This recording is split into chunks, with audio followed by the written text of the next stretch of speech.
We all bond armies, family, great supportive community, close-knit caring family. We're non-judgy, blanket fuzzy, stigma-free.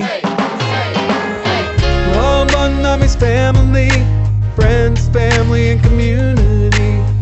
We all bond armies, family, teacher sharing is our key.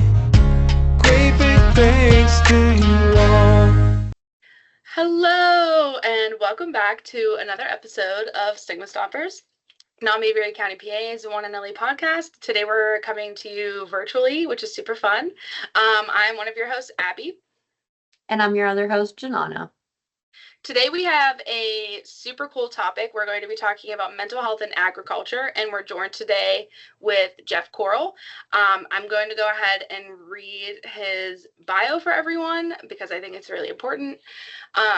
What economic factors beyond his control forced him to shut down his fourth-generation dairy farm and to sell his beloved Guernsey cows? Jeff Corle was left heartbroken and depressed. In the midst of his heartache and pain, he wrote a song about what he was feeling called Empty Barn that unexpectedly went viral, giving birth to Corle's new career as an independent country music artist, keynote speaker, and mental health advocate. Now, as an independent artist with over 300,000 streams and over 70 million social media views, Jeff uses his platform to shed light on the farmer mental health crisis and to show guys that look like him, big ball cap wearing epic beard types, that it is okay to be vulnerable, that it's okay to cry, and that it's not only okay but imperative to let others know what you're going through before it's too late. Corle shares his powerful journey of heartbreak, healing, and hope with his signature keynote concert, From Cows to Country Music. There's a growing farmer mental health crisis in America, and hardly anyone outside of agriculture is talking about it. Rates of depression, anxiety, and suicide are rising at alarming rates among farmers, especially small and mid-sized operators. Many are suffering in silence, brought up to grin and bear it, especially the men. Jeff Corle is breaking that silence with a message of truth, connection, and hope.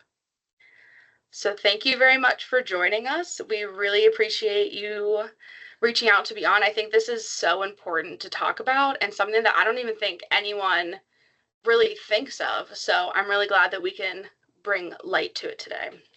Yeah, absolutely. Well, I appreciate you having me on. Yeah, thank you so much, Jeff. Like Abby said, we're super excited to have you. When you reached out, we were like, oh my goodness, this is an amazing topic we hadn't even thought of yet. So we appreciate it. But to start things off, do you mind telling us a little bit about your background? I know Abby touched on a few things, but your farm, your legacy, and your love for cows. Yeah, sure. So as it says in the bio, I was a fourth generation dairy farmer, and my farm is up in the Laurel Mountains of Western Pennsylvania. We mostly have small farms around us, but when I was growing up, we were totally surrounded by other dairy farms, and now there are none, and that's typical. In fact, oddly enough, I was the last one to shut down and go out of business, but that is the norm for counties across Pennsylvania, and it really across the United States. I read a couple of startling statistics, which are that since the 1970s, we've lost 95% of our dairy farms. So if you just think about that in real terms, there's a highway about 2 miles from my farm. And if you turned off of that highway and onto the road that comes to my farm, when I was growing up, you actually passed 5 other dairy farms before you got to my farm. Now, like I said, there are none. So I kind of had a bird's eye view to this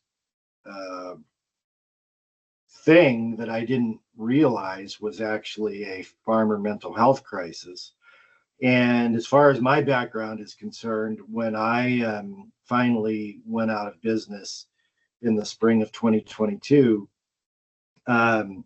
it really just hit me like a ton of bricks, especially having to sell the cows. My thing on the farm, farmers will always tell you on a dairy farm, they're either the crop guy or they're the cow guy, and I was definitely the cow guy. So having to sell the cows was just really heartbreaking for me. And that's actually what gave birth to this next chapter of my life. Wow. That's incredibly hard. I'm very sorry that that happened. It's also really fascinating. I mean, not fascinating, but just interesting overall that it went from so many to none. Is that like, what do you think that has to do with? Just like our economy? Like, Well, it mainly has to do with technology improving to the point that farms can get bigger and bigger and bigger, both on the crop side, so growing feed to feed the cows, and then when you're talking specifically about a dairy farm, the ability to milk, multiple hundreds, if not multiple thousands of cows. I mean, that never existed before. So there are a lot of farms that have gotten just enormous. I mean, there are farms that milk, thousands of cows, whereas up until really pretty recently, just even 20 years ago, it was pretty much the norm to milk 40 to 50 cows. If you talked about a 100-cow dairy, you really thought you were getting into a big dairy. And now you're talking about multiple hundreds and multiple thousands of cows on farms. And what that causes for the small farmers in particular is it causes stagnation in the pay price that is paid for the milk. So that price oftentimes is not even enough to cover the cost of producing the milk on a smaller farm. But the big farms that are milking thousands of cows, they have economies of scale. So if they're only making a couple cents per gallon, actually milk is priced in hundredweights, but just, most people don't know that. But if just to keep it simple to say gallons, if they're only making a couple of cents per gallon, but they make millions and millions and millions of gallons, they can still come out. Whereas the small guy, he just, like it became for us, we just couldn't even keep it going because the milk price just didn't even pay for the cost of production. wow. That has to be tough to go through. Do you mind sharing like how you felt in those moments, just knowing that that's coming up, that you had to close your farm, that you had to sell the cows? How did you feel about that? Yeah, well, I struggled with it for a long time. And like most farmers, you think next year is going to be better. So you keep going. And, sooner or later, you just realize, or at least I realized, you're just beating your head against the wall. And, the danger becomes if you don't pull the plug in time, so you get too far into debt trying to keep it going, and then you still can't keep it going. If you're faced with this massive amount of debt, that's how farmers fool around and end up losing their farms. So in my case, I saw the writing on the wall, and I, pulled the plug on it before we were too far in debt that we couldn't get out. So in our case, we were able to keep our farm, but we had to shut down, the dairy part of it, the enterprise that had been making our living. And that's something I realized too. I don't know if you are aware that in the late 70s and early 80s, we had a major farm crisis all over the country. And in that crisis, lots of farms were being foreclosed on for that very reason. They had gotten too far into debt. They couldn't pay their bills. They couldn't pay the mortgage. The banks came in and foreclosed. So that was national news that all these farms are being foreclosed on. These days, the problem isn't so much, at least as I see it, that farms are being foreclosed. The problem is just that they're going out of business. Like me, I still have my farm, but there's no profitable enterprise that I can do on the farm to make a living. So I'm out of business. But it doesn't make national news because you didn't see that the bank came and took my farm. That's kind of my point. Wow. It's so much that like unless you're in it, you would never ever think about it. So thank you for telling. Yeah, I mean, I feel like that's really important to consider, just like where you're getting your groceries, even just like supporting small farms and small businesses and what have you. It's really important to know that. So thank you for educating us on that. Yeah, absolutely. And I think too, you know, what you just said, a lot of times if a regular person takes a drive out into the country and they still see the barn and the silos and everything, they're likely to think everything's fine. You know, they have no idea that these farms have gone out of business in a lot of cases. So that's part of it too, is the public needs to understand what's happening. Yeah. And for me, like I said, believe me, when we finally made that decision, and then the weeks leading up to the sale of the cows, it was just the worst phase of my life ever, culminating in, you know, the actual sale and all that. So Can't even imagine. Yeah. I kind of want to move into more of your background though about growing up in a farming family. What was that like, and what did it mean to you to kind of carry that legacy forward? yeah, well, in my case, like I said, I'm fourth generation, so all I wanted to do growing up was take over the operation from my dad and, you know, continue on. And as I have done this and started becoming aware of the national farmer mental health crisis, like I became aware this just isn't a Jeff Corle crisis. You know, this is a crisis across the country. That's a big issue, especially with the guys, which is well, we'll probably get into it, but I wrote this song called Empty Barn. And there's a line in Empty Barn that says, it was actually given to me by another farmer, that says, I wish I didn't have to be the one. And what that line means is, I wish I didn't have to be the one after all these generations. Now I'm the one who's going to quit and shut it down. And that's a big problem with farmers out there who are facing this, because farming is pretty much unlike anything else in that your whole identity is really wrapped up in that. And when it comes to be that it's you that's bringing it to an end, like in my case, and I've heard this from lots of other guys too, you just feel like you're letting everybody down. You're letting your family down, you know, and also that you're letting your ancestors down, you know, that you're thinking, man, you know, they started this thing way back in the 1800s and here I am, you know, bringing it to an end. So it just brings a lot of weight down on you when you're having to face that decision. Do you think you felt guilt in that instance, having to shut it down, like you said, after so long? Yeah, I think a little bit, because you always think, well, maybe there's something else I could do, or after the fact, maybe there's something else I could have done. You know, maybe I could have not eaten supper 3 days a week.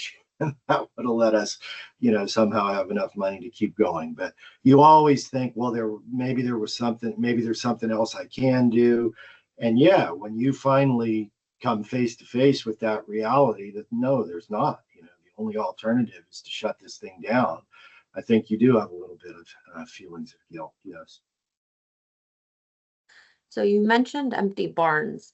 Let's talk about that a little bit more. You said you wrote it to process the grief you were experiencing. What inspired you to pick up that guitar that day and write the song? Yeah, well, I had always written songs from an early age. My mother gave me a guitar when I was 10 and I didn't know how to play it. So I made the bottom two strings sound together and made up a song. So me and that guitar have a long-term relationship. So I had always written songs about farm life that were actually mostly all happy, upbeat songs. And when I shut down the farm,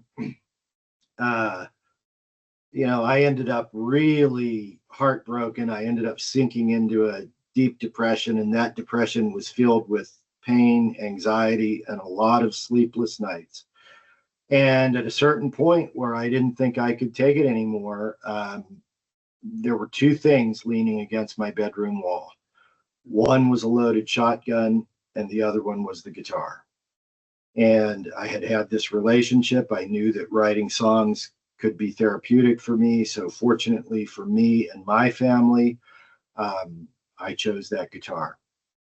And I often say in my talks that I didn't so much write this song, Empty Barn, as channel it from the ether, because that day I took that guitar and I went down to the barn for the first time since the sale of the cows.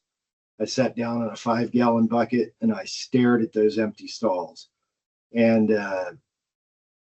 words and the melody just started to flow through me. And I really honestly believe a lot of it came from all that pain and emotion that other farmers have been putting out, for the last, let's say, 10, 15 years. And I just somehow was the one who channeled that through me, because once Empty Barn went out into the world, the response and the comments that I got back were a total reflection of, exactly what I had written in the song. So it was pretty amazing. It's beautiful that you were able to take that tough situation that I'm sure even to this day is a tough subject and turn it into a song to help you work through those emotions. Because a lot of times, thankfully, you didn't pick up the shotgun. But, for some individuals, they do end up dying by suicide because maybe they're worried about finances. Big life changes can severely affect their mental health.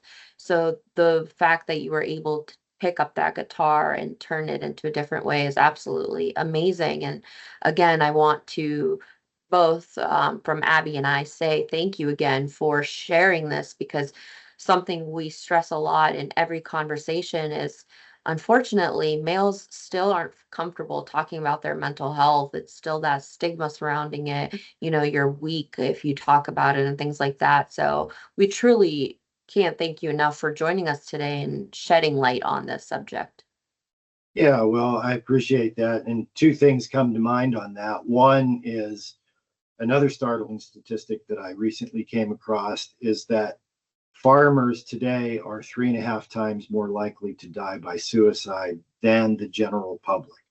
And that to me is outrageous. I mean, our farmers shouldn't be in that situation. They shouldn't be suffering like that. The other thing is a big point that I make in my keynote concert is the idea that guys who look like me, and I don't know if your listeners will be able to see me or not, but I've been described as a man with an epic beard. So yeah, guys that look like me are never the first ones to raise their hand and say, hey, I'd like to tell you how I'm feeling. So part of the reason I got into speaking is because as I did it a few times, I realized that people in the audience, especially if I'm speaking to a farm audience, can see that, hey, there is a guy that looks like them up on the stage being a goofball, but also, bearing his soul and telling this incredibly personal story. And it's happened numerous times that opens up other people to have conversations either with me or amongst their family members. And I think that's a big important thing, is that we need to see somebody that looks like us to understand, hey, okay, maybe I can do this too. Definitely. Yeah. It's a very, very, very important thing you're doing. So we can't commend you enough. Whenever your song first went viral, what was your kind of reaction to that spreading like wildfire? Yeah, well, I wrote Empty Barn just really honestly as a therapeutic exercise for myself. I just felt like I absolutely needed to get this stuff that was inside of me out. So I wrote the song, and left to my own devices, that's probably as far as it would have gone. But I played it for one person. I played it for a friend of mine. And she just positively insisted that I put it up on my farm's Facebook page to make it available for people. And at that time, I didn't have a music page or anything. I had no idea how to release a song, promote a song, do anything. So all we did was put it up on the Facebook page with a link to download. And I was shocked when in just a couple of hours it had been downloaded like 300 times. And I said to this friend of mine, now great, 300 some people now know what an emotional sap I really am. And it only went downhill from there, because in the coming days, it started to get downloaded thousands of times. What happened was it started to get shared in farming groups and people started to resonate with it. And, it started to get downloaded all those times to where I thought, yeah, they really do know what an emotional sap I am now. So, yeah. Hey, nothing wrong with that. The other part of that is, as remarkable as that is, to have sat and written a song, in my barn, and now, thousands of people are downloading it. The other thing that came along with that was just hundreds and hundreds of people writing me the most wonderful comments of love, support, and encouragement. And I always say, yeah, writing Empty Barn was a cathartic experience, but it was all that support that really started my healing journey. And one of the little jokes I make in my talk is to say, now I'm going to clue you into a little secret, guys. Here it turns out, if you tell someone what you're going through, they can help you. Huh, who knew?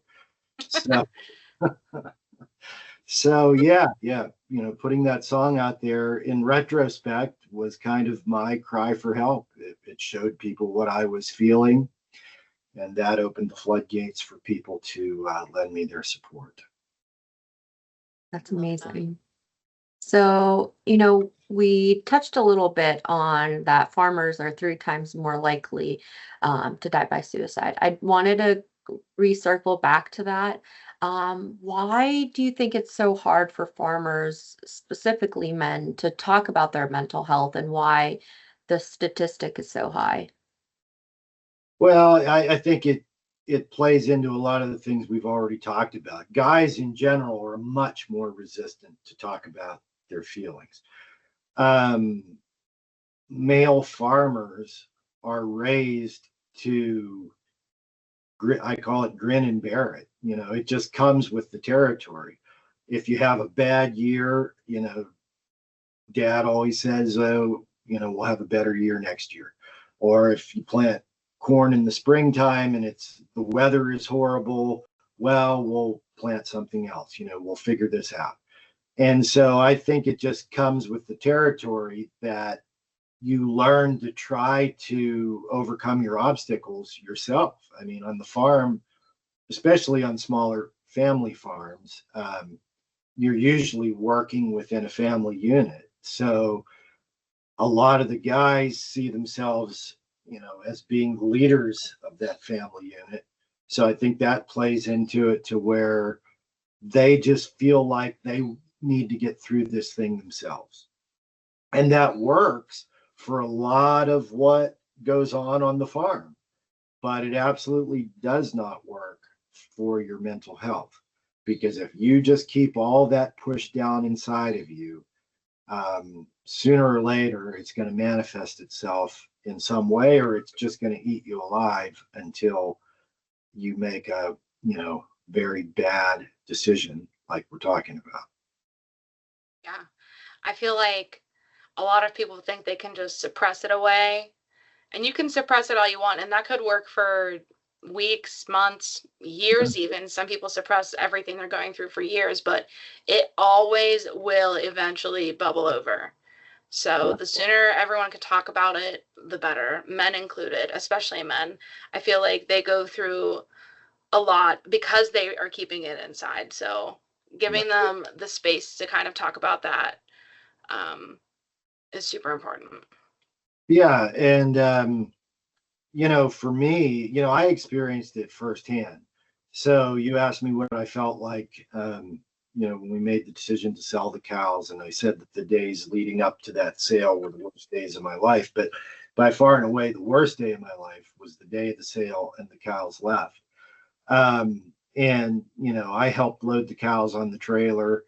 And when that truck pulled away from the barn, the best way I've been able to come to describe this is that it literally felt as though something had been ripped out of me. And I honestly didn't know up till that point in my life that a person could feel so much literal pain from an emotional trauma.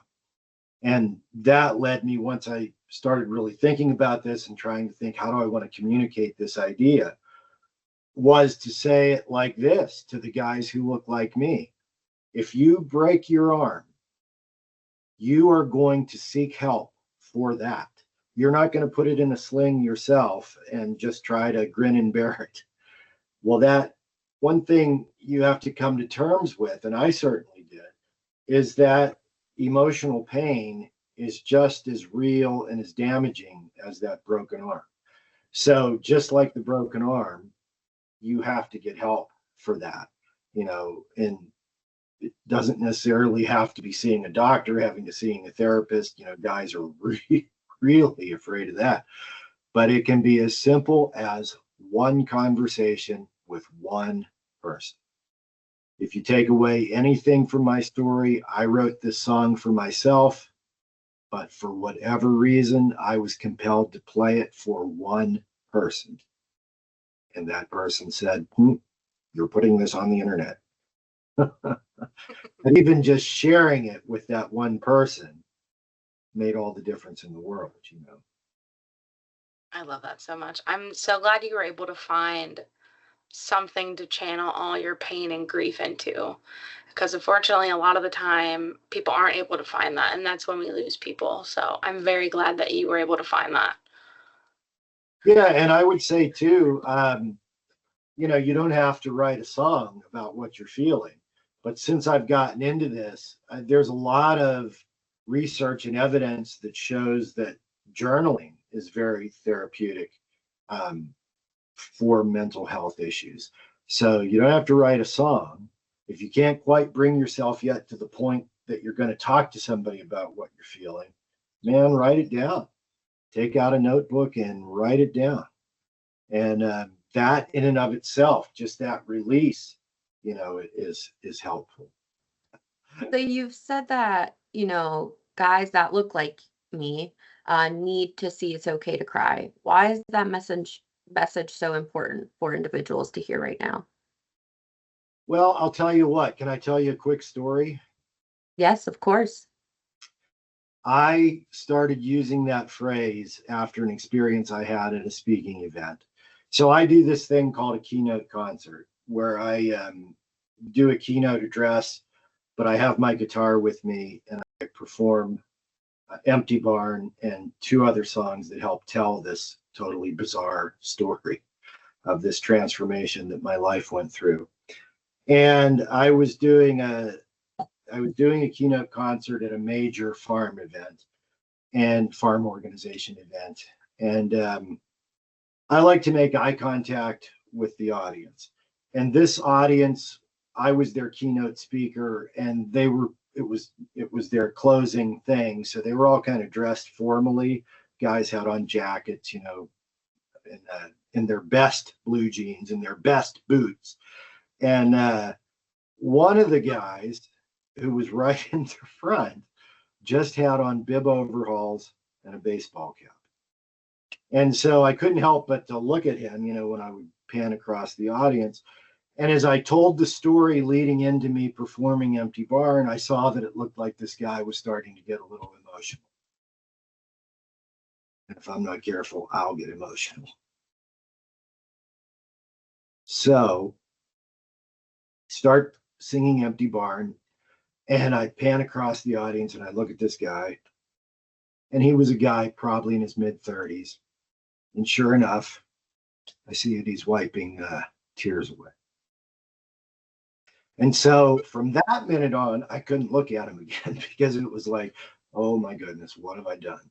And finished, and then I always finish the keynote concert with an upbeat story about what happened since, and an upbeat song about, what happened since, and always leave the audience on a high note. But anyway, finished Empty Barn, did the thing, and then I was out at my table to meet people, and I noticed that this guy who had gotten emotional was standing in line.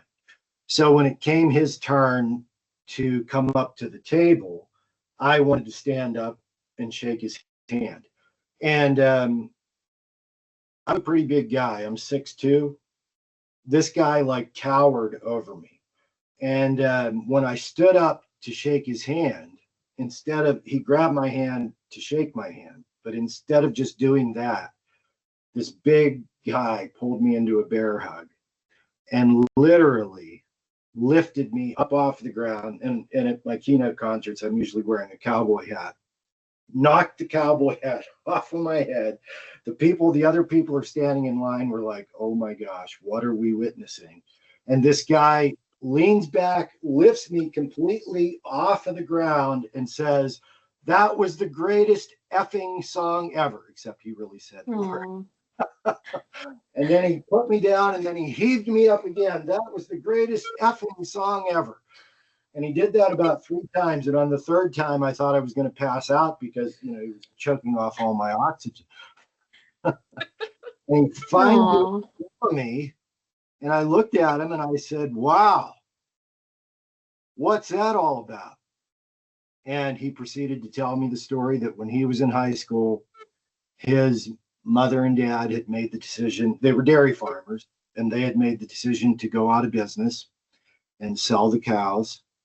And his whole dream in life, he was a senior in high school at this time. His whole dream in life was to take over the farm from his dad. And when they decided they were going to sell the cows, he was absolutely devastated. But at the time, he decided that he had to be the strong one for the family. So he knew it was going to be difficult for his mom and dad. So he took over a lot of the management of the sale and everything. And anybody that asked him, he told me, he said, yeah, this is great. I didn't want to milk cows anymore. Heck yeah. And so the cows were sold, and he never let on the extent to which that devastated him. And he had kept that inside all that time. And when he came to that event that day, he had no idea what I was going to speak about. He had never heard of me. He had never heard of Empty Barn. So the story and the song just totally broadsided him. And after that episode of heaving me off the ground 3 times, and after that conversation, he said that he knows that he's always carried this unspoken chip on his shoulder that has kept him from really connecting even with his wife and kids. And he ended that whole thing by saying this was the first time he allowed himself to cry over that event that happened when he was in high school. And he ended by saying, that he was going to go home and talk to his wife. Wow. That had to have been like, I don't even know another word, like the coolest thing to come from this. Like, that what you're doing is making a difference. And even if it's just for him, but I know it's not, even if it was just that man, it's one person who you could have saved even. Like, who knows what would have happened further down the line. You have no idea. So that's so incredible. Yeah. It was really a beautiful thing. And that's what gave birth to me saying, guys, I need to talk to guys who look like me and let them understand it's okay to let this stuff out. And it definitely makes all that of a difference coming from someone who has experienced it and is in the same field and is a man who has gone through what they're going through is truly more inspirational. Yeah, well, I never ever in a million years saw myself in this role. I didn't even know there was a farmer mental health crisis. All I knew was that I was heartbroken over having to shut down my farm and sell my cows. And then to find out that this, whole thing is impacting people all over the country. But I was recently talking to a person from Penn State University who's a Penn State Extension person, and she has in her area of expertise farmer mental health. And she said that she often tables at events. I didn't know that table could be a verb. I would always say, I was sitting at my table. Now I know to say, oh, I tabled. So anyway, she's telling me when she tables and has her brochures set up and all of the, helplines and all the stuff that farmers can access to get help, that farmers very rarely ever approach her. And I had told her that I have lots of conversations with these guys. And then she told me, well, I don't have hardly any conversations because nobody ever comes up to my table. And I just thought, yeah, that makes perfect sense. That they don't want to say, oh, I'm having this problem and there's this person that maybe I can get some help from. That's just still a bridge that's too far to cross. But if, I don't know how else to say this. If they see me, or it doesn't have to be me, if they see a guy, like I said, that looks like them, and now I'm at the table, okay, then that big guy can come up to me and tell me that was the greatest effing song ever. So I love that. I kind of want to talk more about the mental health component. What does depression and burnout look like on the farm? It could be the same, it could be different. It's just like non-farm burnout and depression. And then how can we help people recognize the signs in themselves or in their loved ones? And I feel like this could be difficult because, like you said, the grin and bear it. So they may not let on that they're struggling. So like, what if there are signs and symptoms, what are they? yeah, well, it's interesting you bring that up because that's a really good point. And as I've gone on doing this, I've educated myself a little bit about these things.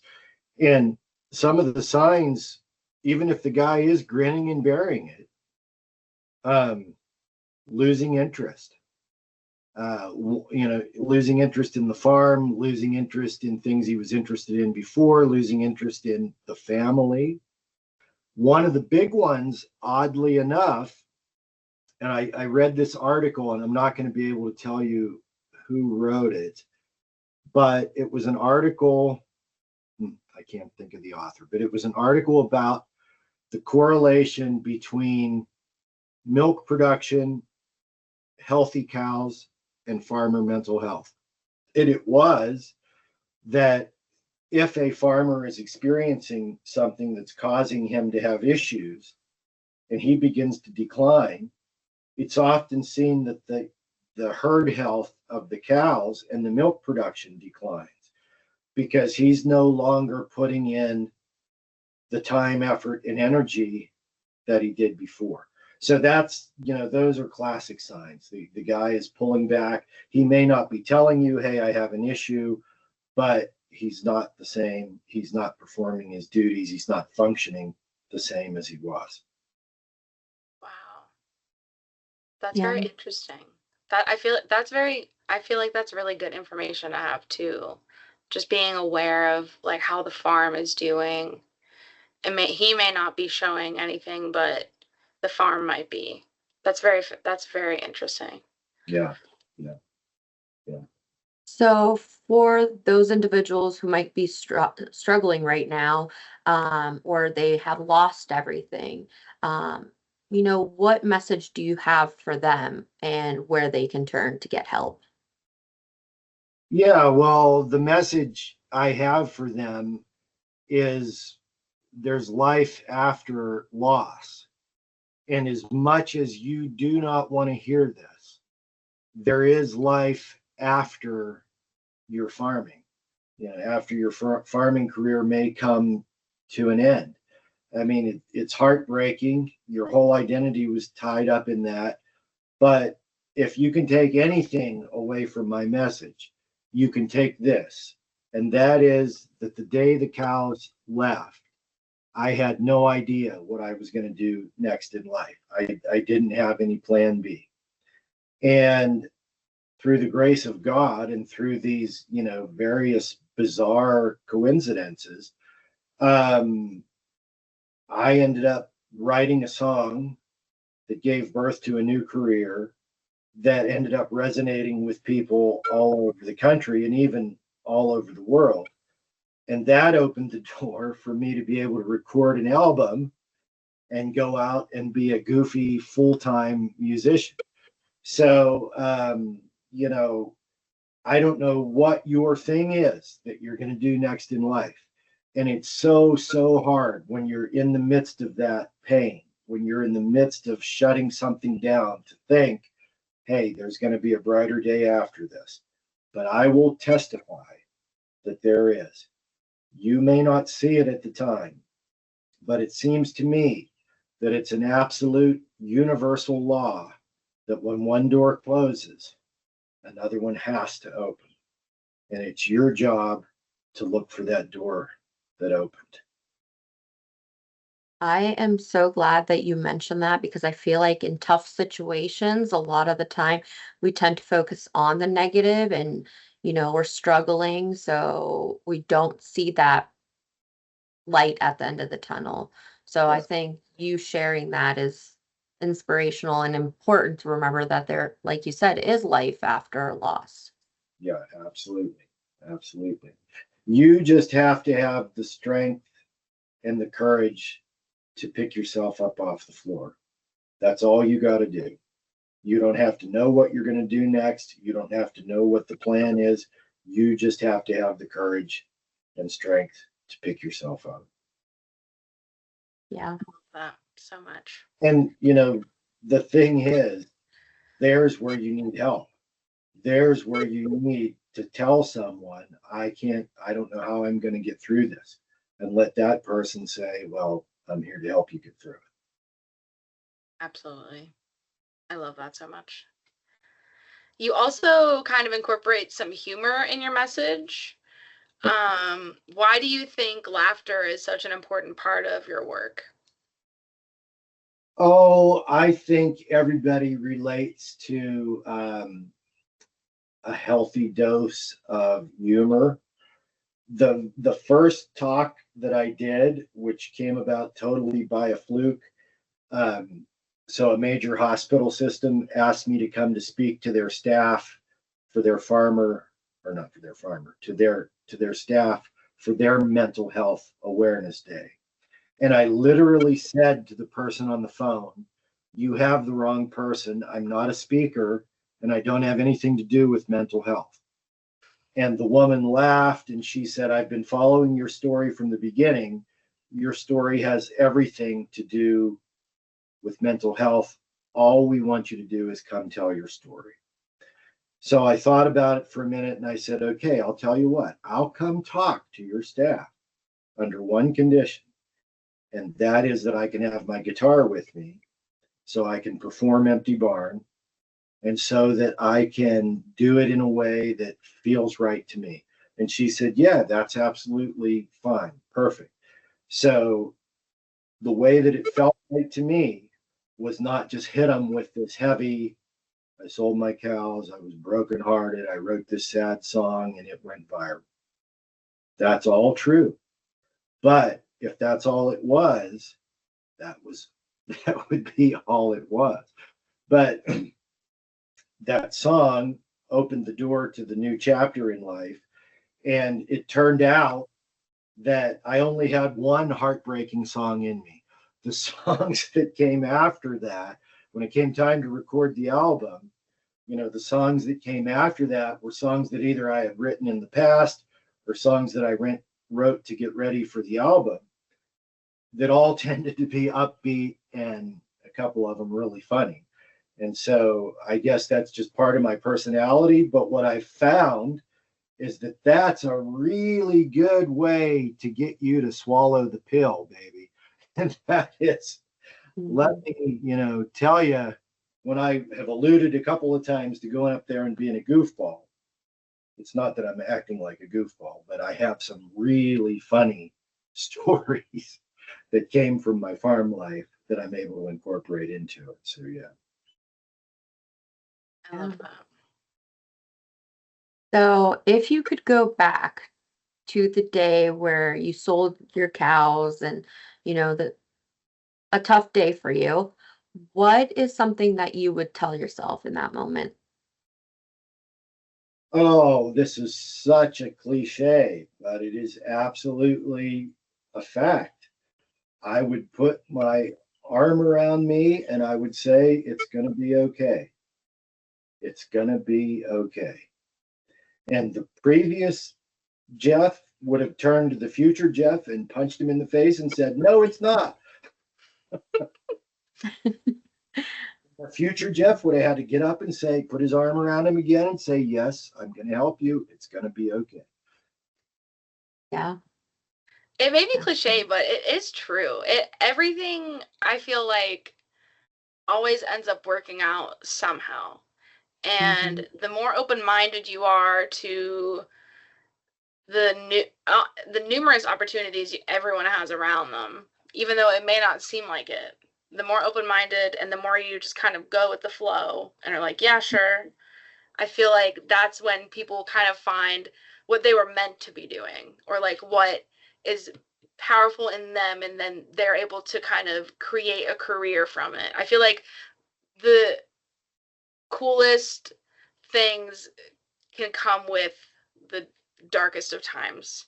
So yeah, I think you're absolutely right. And in the case of farmers, a lot of times they don't know what that other thing could be, because here's a news flash: farming pretty much consumes all of your time. And so if you spent your life for the last 20 years farming, you may have no idea what other thing you have, what other skills you have, whatever could lie in your future. So yeah, I totally agree. It's just, as we've said a couple times, it's just so hard to believe that when you're in that painful moment. Yeah. So how can folks bring you to their community or event to speak or to perform? Yeah, well, my main base on the web is my website, which is www.jeffcorlemusic.com. And my name is Jeffcorle. So www.jeffcorlemusic.com. And there's actually a speaking tab on that website if you want to know more specifically about my keynote concert and what I do in that regard. I also have a heavy social media presence. You mentioned 70 million social media views. That's across channels, but predominantly YouTube and TikTok is where you can find me and find a lot of those funny videos. Perfect. Thanks. well, Jeff, I think that's all we have for you today. Thank you so much for reaching out. I'm so glad we were able to meet you and talk to you about your journey and where you're at now. We're going to add the clip of your Empty Barn music video on the end, so everyone can watch that too. Thanks. See ya. All Right. right. Bye.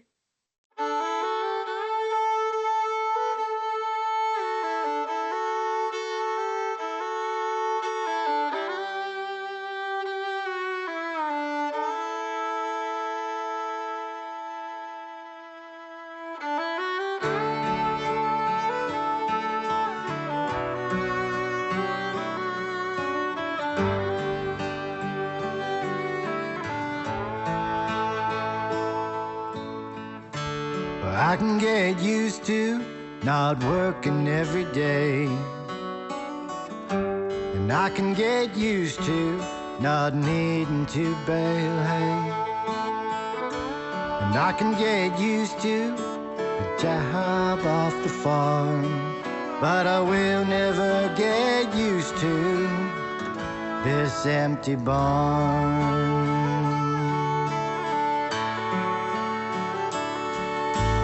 All my growing up was a special place where we started and ended every single day. Always had a full house, ladies that we loved. I tried hard to keep it going, wish I didn't have to be the one. Empty barn, empty heart. I should have known right from the start. Dreams will only take you so far, but letting go is so damn hard. Empty barn.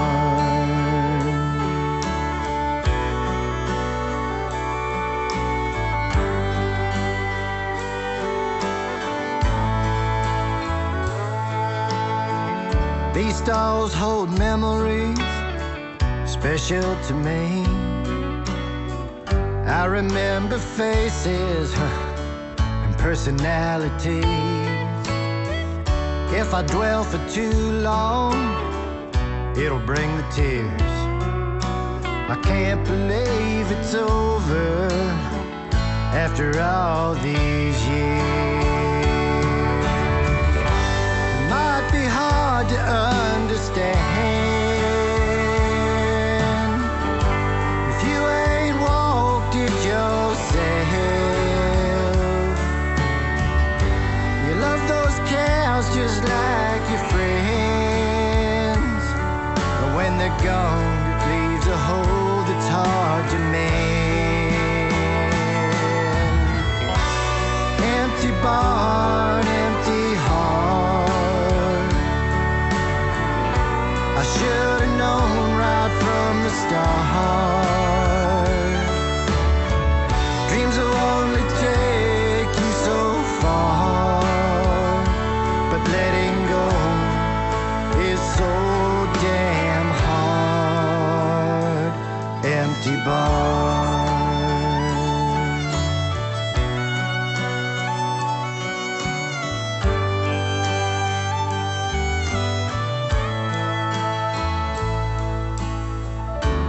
I can get used to not working every day. And I can get used to not needing to bale hay. And I can get used to a job off the farm. But I will never get used to this empty barn.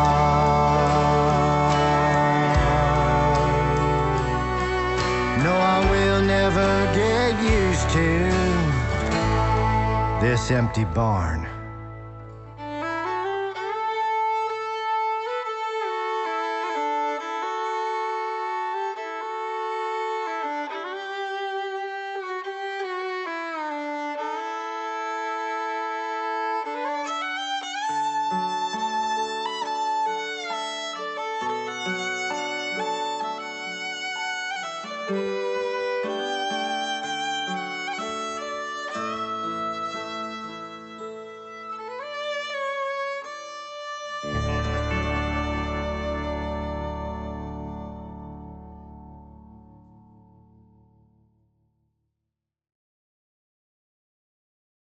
Hello, and thank you for watching this week's episode of Stigma Stompers, Nami Erie County PA's one and only podcast.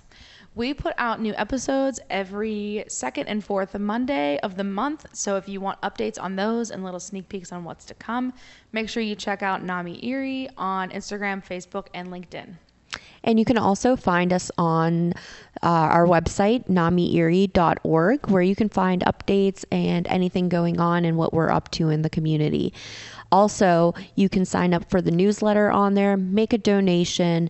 Any proceeds that we receive go back to us to be able to support our community by providing free mental health resources, education, and community events. And speaking of supporting us, if you want to support us and also look cute while doing it, you can go to our website and click on T-shirt store, and we have all kinds of shirts available. There's holiday ones, all kinds of things. So you can buy a shirt, look cute, and we get a portion of the proceeds to, like Janana said, continue doing all of our free support groups, classes, etc. And if you are struggling, please do not hesitate to reach out to us. You can find us again on namierie.org, or you can give us a call by calling 814-456-1773. Or if you feel more comfortable, you can also email us at info@namierie.org. You're not alone, and we're here to help. Yes. Thank you. Bye.